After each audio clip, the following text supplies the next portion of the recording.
Assalamualaikum warahmatullahi wabarakatuh. Saya Fauzi Harman dari kelas 2C di 3 Akuntansi, Kampus Politeknik Negeri Padang.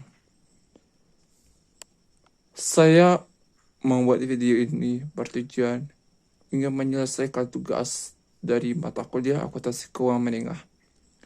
Saya akan menjelaskan sebuah materi mengenai aset tak berwujud.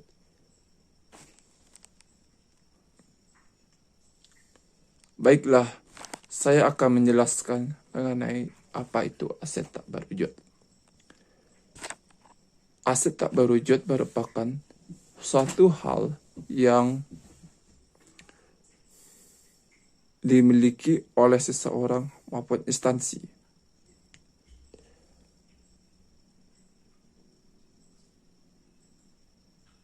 Aset dapat berupa aset berwujud yang dapat dilihat, yang dapat terlihat, maupun aset tak berwujud yang dapat dilihat.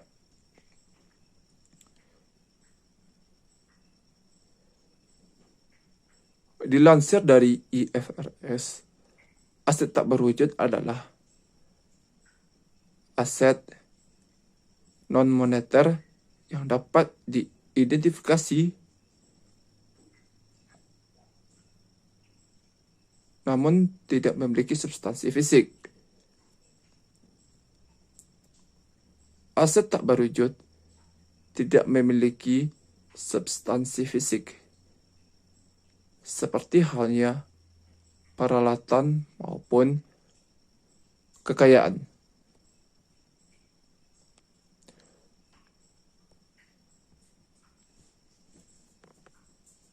Namun, menjadi salah satu aset jangka panjang yang penting bagi suatu organisasi atau perusahaan. Aset tak berwujud memiliki kriterianya sendiri. Aset tak berwujud dapat diidentifikasi tanpa wujud fisik. Terdapat di PSAK nomor 19 tahun 2010.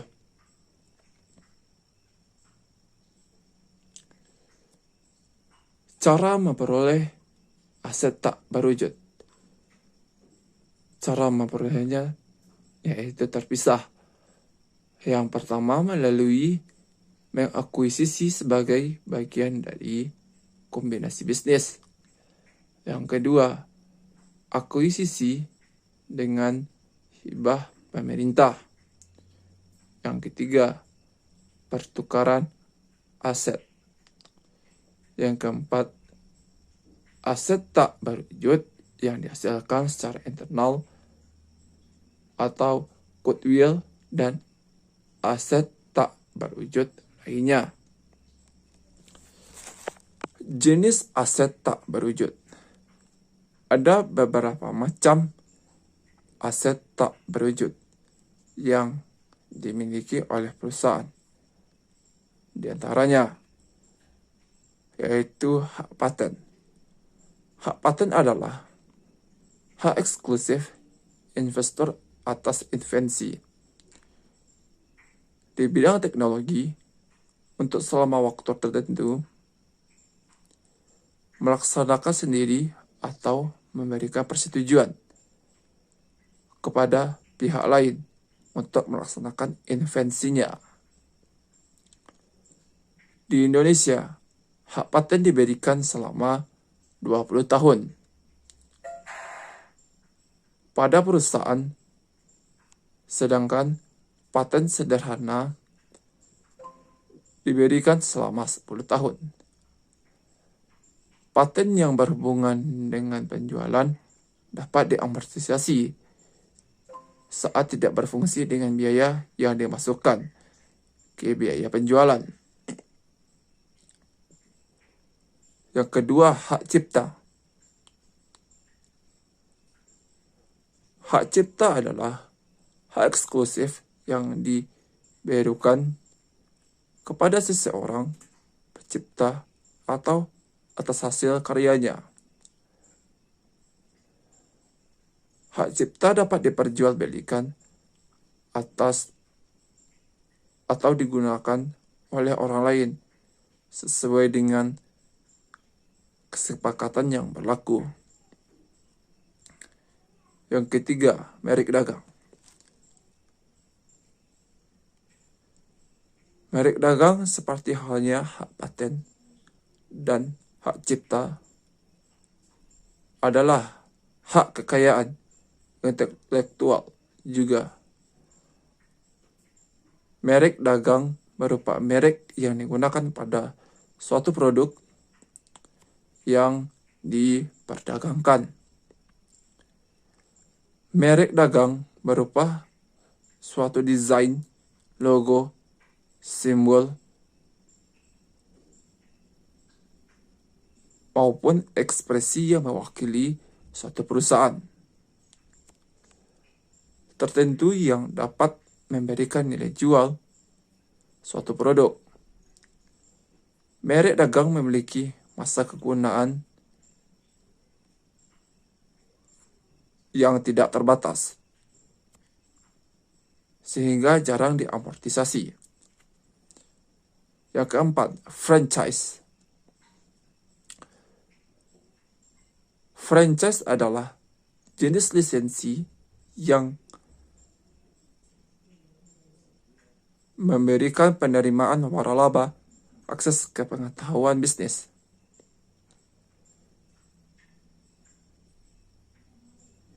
Proses dan merek dagang yang memiliki pemilik waralaba. Franchise biasanya didapatkan dengan membayar biaya awal dan juga tahunan kepada suatu perusahaan yang memiliki waralaba. Yang kelima, liaison. Liaison dalam ilmu akuntansi disebut dengan aset. Aset yang dapat disewakan. Liaison pada umumnya memberikan keuntungan pada perusahaan, sehingga jarang sekali diamortisasi. Meskipun begitu, liaison biasanya memiliki biaya perawatan maupun biaya perbaikan yang dicatat dalam perbaikan aktiva dan disewa. Selanjutnya, goodwill. Goodwill adalah nilai tak berwujud yang melekat pada perusahaan yang dihasilkan dari keterampilan atau pengetahuan manajemen perusahaan dan reputasi yang baik di mata pelanggan.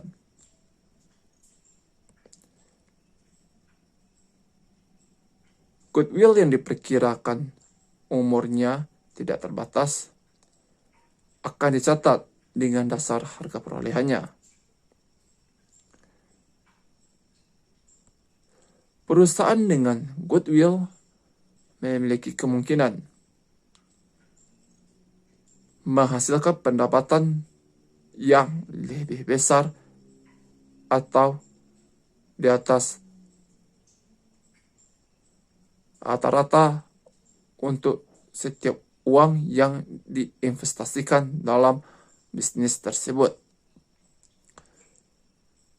Goodwill melekat dengan perusahaan, sehingga tidak dapat dibeli dengan terpisah, melainkan harus membeli keseluruhannya perusahaan tersebut.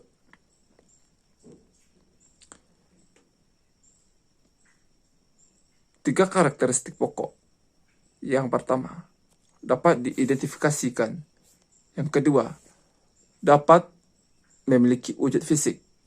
Yang ketiga, bukan aset keuangan.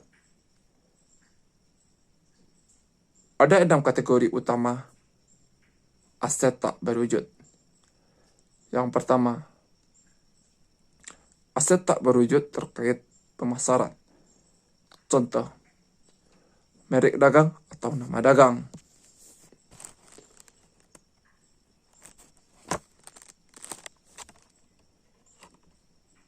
Nama koran atau majalah, nama domain internet, dan lain-lain. Di Amerika, merek dagang atau nama dagang memiliki proteksi legal dalam waktu sampai 10 tahun. Yang kedua, aset tak berwujud terkait pelanggan. Contoh, daftar database pelanggan atau pesanan atau backlog produksi. Hubungan pelanggan kontraktual maupun non-kontrak. Yang ketiga, aset yang tak berwujud terkait artistik. Contoh, hak cipta, hak kepemilikan atas sebuah drama, karya sastra, karya musik, gambar, foto, video, dan materi audio visual lainnya. Hak cipta atau copyright adalah hak yang diberikan oleh pemerintah kepada semua penulis, pelukis, musisi, atau pemahat.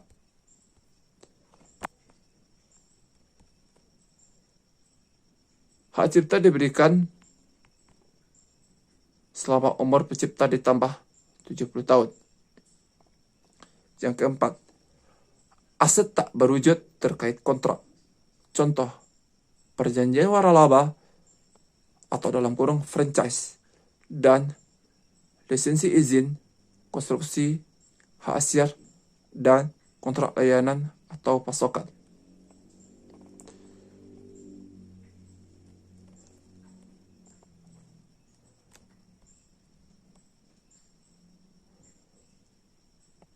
Franchise or license dengan umur terbatas harus diamortisasi selama umur franchise. Aset tak berwujud terkait teknologi. Contoh, teknologi yang dipatenkan atau paten rahasia dagang yang diberikan pemerintah. Hak paten diberikan secara eksklusif kepada pemegang selama 20 tahun. Yang keenam, yaitu goodwill. Secara merupakan manfaat ekonomi masa depan yang timbul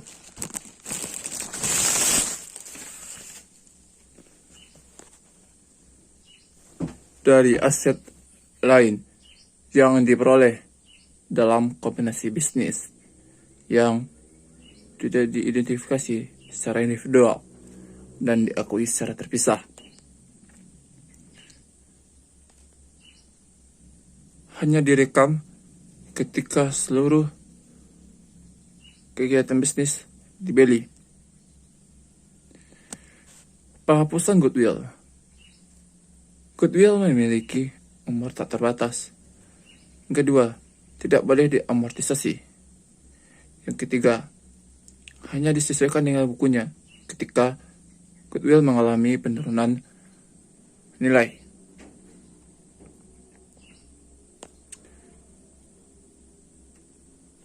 Tidak semua aset berwujud diamortisasi. Amortisasi hanya berlaku untuk aset tidak berwujud yang masa manfaatnya dapat diidentifikasi. Sedangkan aset tidak berwujud dengan umur tidak terbatas seperti goodwill tidak diamortisasi, melainkan diuji setiap tahun untuk penurunan nilai.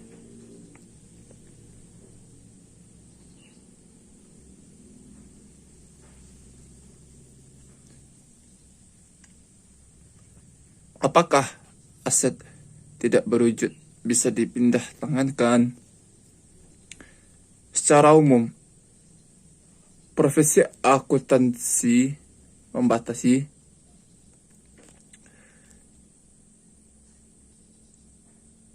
pengakuan atas aset tak berwujud secara individual sebagai yang dapat diakui secara umum, memiliki umur sisa sesuai dengan peraturan atau kontrak, dan atau haruslah dapat dipindah tangankan secara individual dan dapat dipisahkan dari bisnis.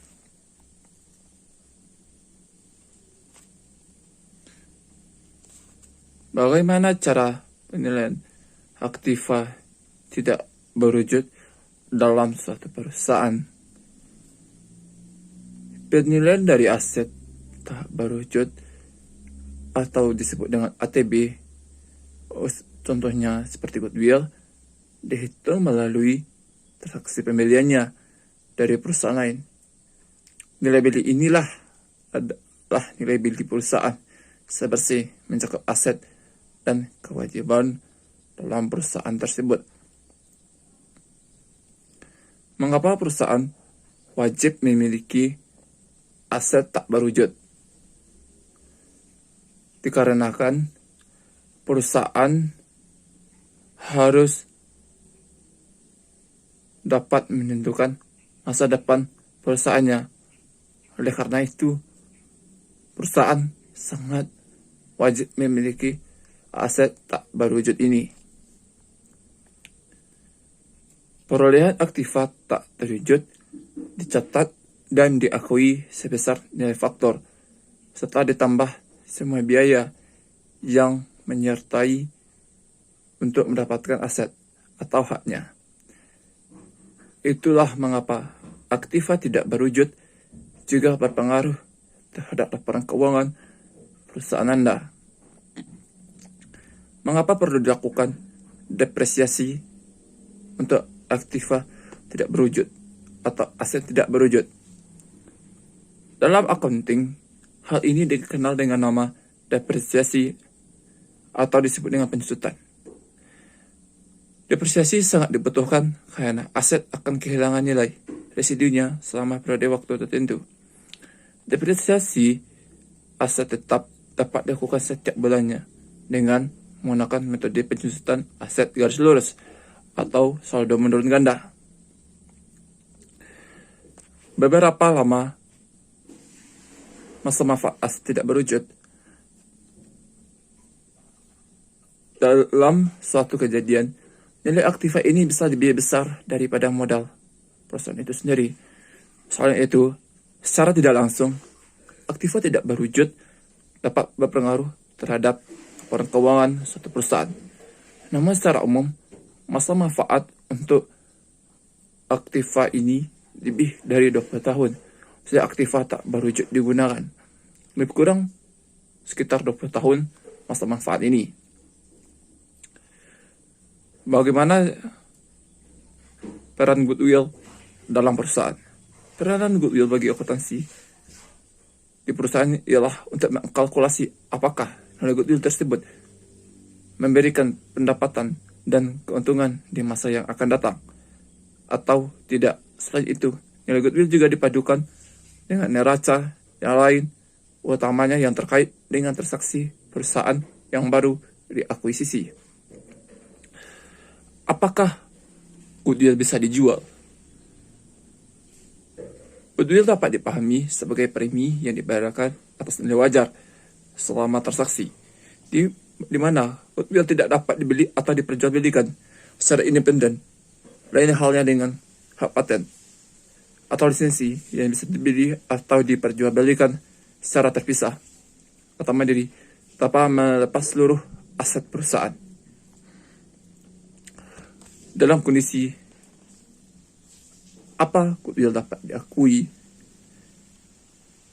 Kondisi goodwill dapat diakui ketika ada transaksi strategis seperti akuisisi atau merger dengan perusahaan lain. Karena goodwill merupakan aset tidak berwujud, maka sulit dilakukannya pengukuran secara pasti. Sulit untuk mengukur apakah dan bagaimana cara mengukur aset tidak berwujud ini. Kapan goodwill dapat diakui? Goodwill akan timbul apabila ada satu aktivitas atau entitas bisnis saat membeli entitas lain, di mana harga yang dibayarkan sangat relatif besar dibandingkan dengan harga atau kekayaan bersih dalam perusahaan yang dibeli. Karena itulah goodwill dapat diakui. Sekian pemaparan materi dari saya.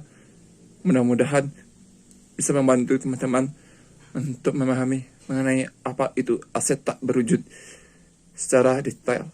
Saya Fauzi Armen dari kelas 2 CD3 Akuntansi. Sekian. Terima kasih. Wassalamualaikum warahmatullahi wabarakatuh.